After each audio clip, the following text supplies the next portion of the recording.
She, a strange landlord, pointed to her chest and said, "If you lived here, you would be home by now."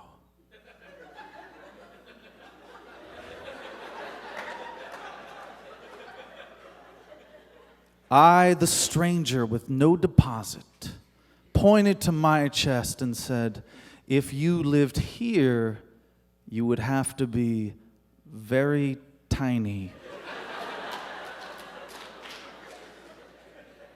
I think of her smart hips, the days left before their unhinging. Our love was redder than the eyes of McCarthy. Our love was blacklisted and strong. Our love was a brawl in the street with spectacles on, eyes of bayonet knives, brass knuckle sex, crowbar quarrels, and the nunchucks of my mouth, which I tried to use with great aplomb and theatrical flash, but always ended up knocking myself unconscious. "No, you don't look fat in that dress." Yes, that sentence does assume that maybe you look fat in some dresses. Oh, shit. God, so close. Right in the face. But still our love remains as a tongueless boy in a basement that you snuck graham crackers to. He loved to see the glaze of your hammer and nail polish, and you kept him alive. And he paid you with a finger every time you arrived. First, he gave you his first one so you could clean your elfish ear. Then 2, so you could continue to check your sweet pulse. Then 3, so you could make this unbreakable Boy Scout oath, I promise. Then 4, for karate.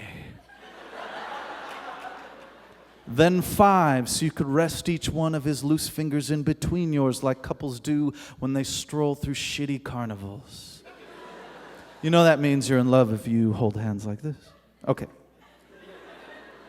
When we first met, she told me of the brilliant in Israel and the erotic vision of the cynic. I tried to turn her on by talking to her about skinning animals. She kept hunting for a metaphor. "You mean the skin of Palestine and the Hizzathine and the Hezbollah, the Hizzihaza?" I was just talking about skinning animals. And now I can't stop thinking of how our baby would look in a perm.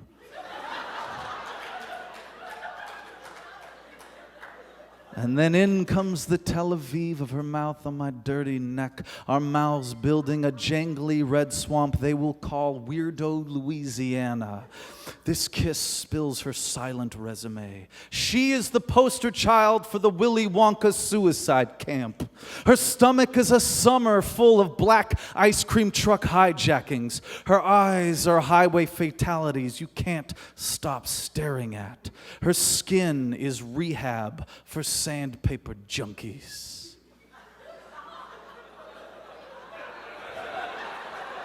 Now that's a smooth. It's too dirty, so dirty. She is my landlord, and she has lowered the rent. Points to her chest and says, "Man, if you lived here, you would be home by now." Thank you.